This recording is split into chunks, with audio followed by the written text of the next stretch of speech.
course, the campaigners on the Christian side are well aware of how effective their campaigns can be. On the Christian Institute's website, there's a booklet which has been produced by a Christian lawyer, and it's aimed at Christian employees to tell them exactly where they stand in terms of the law and their faith and what they are entitled to expect in their workplace. And this leaflet actively encourages them to protest as often as they can in their workplaces, to challenge their employers more and more often if they feel they're being in any way constrained in their ability to share the gospel with their fellow employees. Or the alternative is if they feel that the employers are asking them to go against their Christian conscience, which you'll know by now is code for asking them to treat gay people the same as anyone else. The clear message of this booklet, and it's actually spelt out in so many words, is that the more Christians protest, the more employers will be forced to accommodate their views. And of course, that's true.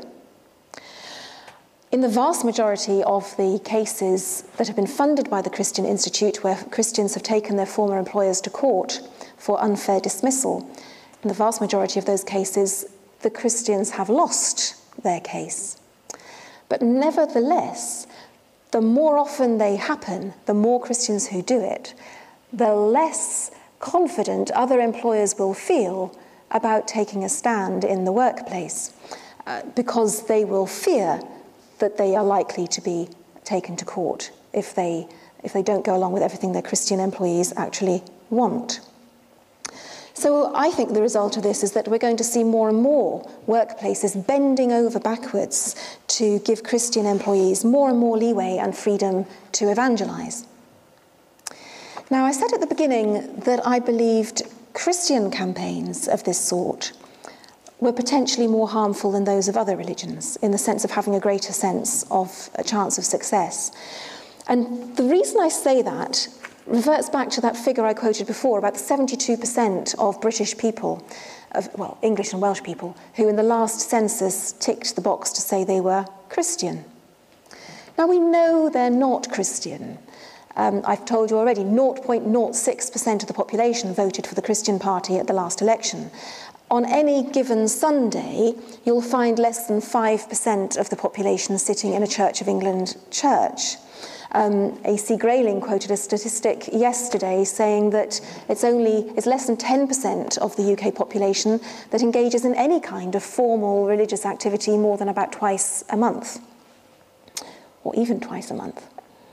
So the numbers of practicing religious in the UK are very small, but nevertheless, we've all been brought up to think of ourselves as nominal Christians. It's sort of been reinforced in our schools, where in the UK it is the law that schools have to have an act of assembly every day, an act of broadly Christian worship every day, and where historically RE lessons, religious education lessons, were all about Christianity.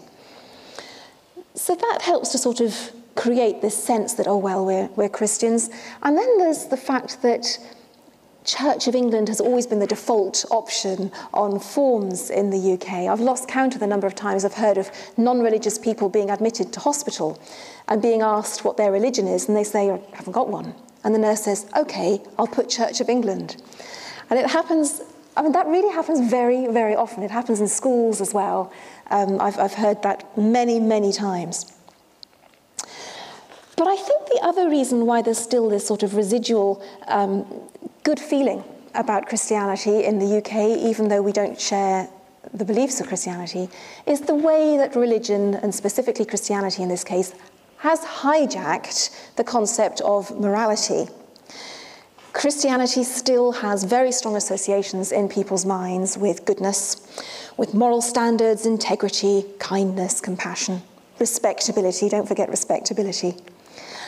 I have friends who are nearly as irreligious as I am, who happily call themselves Christian. And I was really surprised when they told me that. And I challenged them on it. And I said, well, why? You don't believe what Christianity teaches. Why do you call yourself a Christian? Oh, well, and they both answered in almost the same terms, although this was on two separate occasions.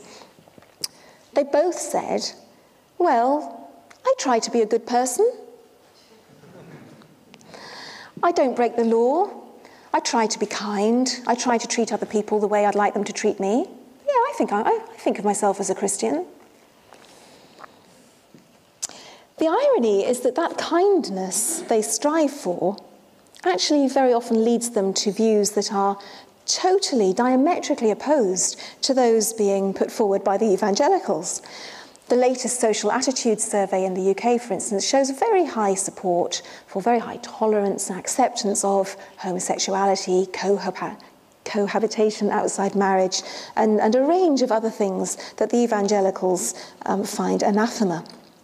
But nevertheless, this image that Christianity represents something good persists.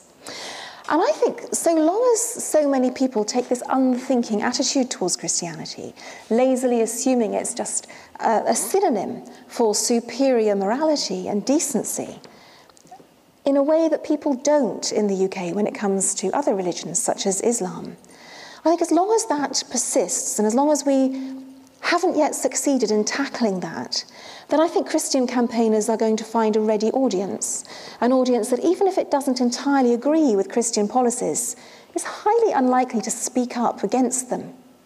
And this, I think, gives Christian campaigners a power that others don't have. Now, there's one thing I must stress before I finish, and that is that, of course, Christians have every right to campaign for what they believe in.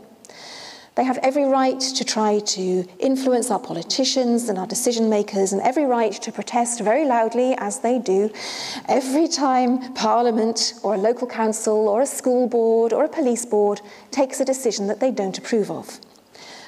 And I don't think anyone here would want to disenfranchise them or to exclude them from that lobbying process.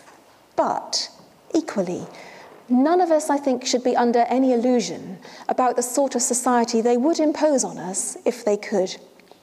And nor should we be under any illusion about their absolute determination to do precisely that. You may be absolutely certain that every time some change in the law is being suggested that goes against the teachings of their Iron Age text, fundamentalist Christians will be lobbying very hard against it. And they will be being listened to in the corridors of power. Every time a TV or radio program is broadcast which challenges Christianity or presents a scientific explanation of, for instance, the origin of life or origin of the universe, you may be sure that those same Christians will be bombarding that broadcaster with phone calls and emails of protest. Every time a museum puts on a display about evolution, the same thing will happen. Whenever something happens that they disapprove of, or whenever there's even the possibility that something will happen that they disapprove of, they will be right there, campaigning as hard as they possibly can against it. In short, these are people who make a lot of noise, whose speciality is to kick up a fuss. They're the sort of people decision makers are keen to get off their backs, and that can mean all too often caving into them. So, where does that leave us? It leaves us having to face up to the simple reality that if we want our views heard, if we want our values to prevail, if we want to protect and even extend the social progress that has been achieved so far, then we, ladies and gentlemen, must become equally vocal. We can't afford to be complacent and just assume that the battle is already won, or that society will continue to progress all by itself. It's too big and too important a task to leave to other people. By all means, join the various groups that are lobbying for secularism. That's a great thing to do, and I'd urge everyone to do that. But it's also vital that we all personally become activists in our own right, For all of us, there are things we can do. We can be listening out for the stories in the press that we know the Christians will be campaigning about, and we can get in there too. And we too can be writing the letters to the newspapers. We too can be lobbying our MPs and our representatives in our local councils. We too can write to police boards and to school boards. We have to lobby, we have to protest, we have to campaign, we have to hassle, we have to persuade at every opportunity.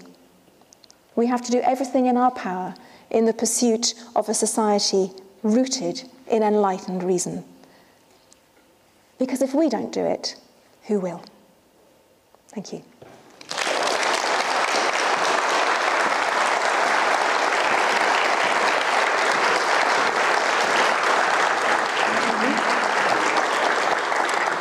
Thank you, Paula. We have time for a few questions, so if you could line up here. And please, as always, keep them short and to the point.